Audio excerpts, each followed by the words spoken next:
Things that are consistent in Mazatlan: sunrises, sunsets. Not so much my training. Oh gosh, gotta go.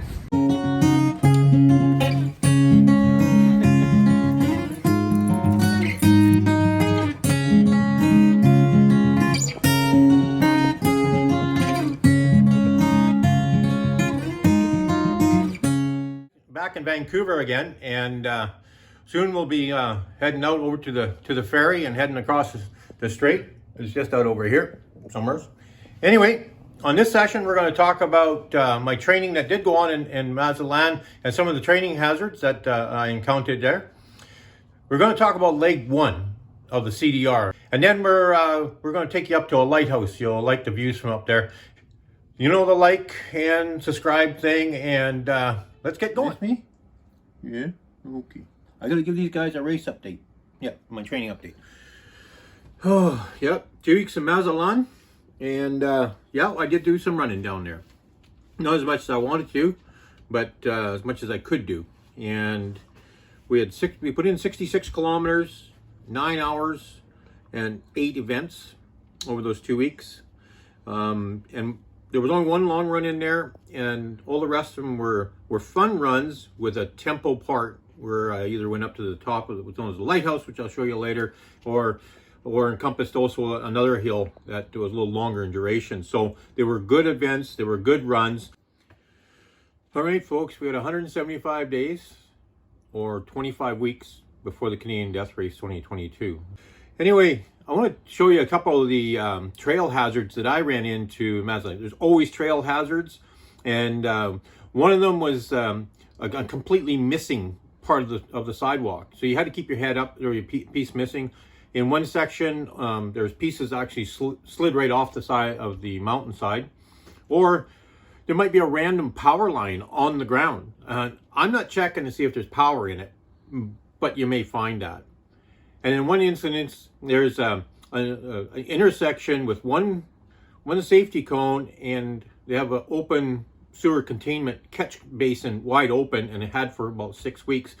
I don't think it was a hazard for us runners, but I think it was a pretty good catch for those guys that ride the bicycles. So there's definitely hazards out there.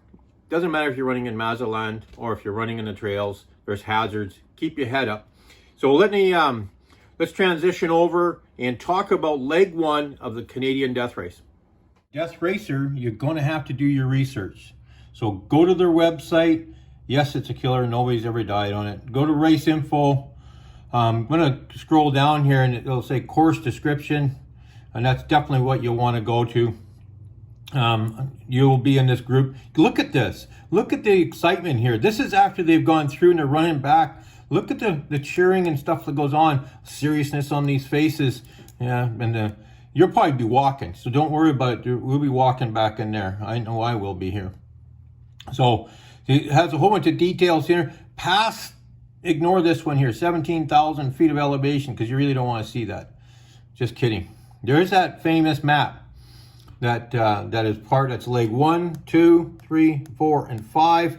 And those nice sharp lines makes it look like we're going to scramble, but we're not. Let's look really closely at leg 1. Again, leg 1 is at least 17 kilometers. We're going to actually start and end at lower elevation. And don't get caught up in the emotion here. When you start off, it's okay to walk. Don't worry about what other runners care that you're walking. Get your machine working, your run machine working well. Don't spend a whole bunch of extra energy in trying to run some of these uphills and keep up to somebody. It's your race, and you can't be spending a whole bunch of your vacation pesos at the first bar in the excitement, because it's got to last you the entire race. So make sure you're always evaluating and keeping everything in order for this leg. Just a little note, right in here it says it's flat. There's a little bit of a sneaker in here. There's a little bit of a gravel road that comes up. It's about 1 kilometer, if I'm not mistaken. Remember it well. And you can soon find that you're talking to somebody, another racer, and chatting it up and all having a great time. And you'll look down at your race and your heart rate, and you'll find that you're probably redlining.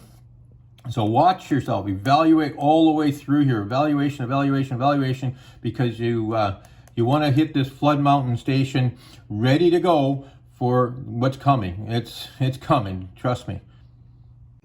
So here's the actual run as you start in Grand Cache downtown. You'll start, you're going to run out, and you're going to go around the road, and you're going to come back right straight through, and that's when the race really starts.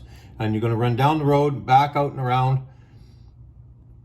All this is a road run. It's about 6 kilometers, they say, all the way down the side and going down this hill. And you're going to be taken back because some of the runners are already going to be coming up, and you're going to see them as they come up here and across.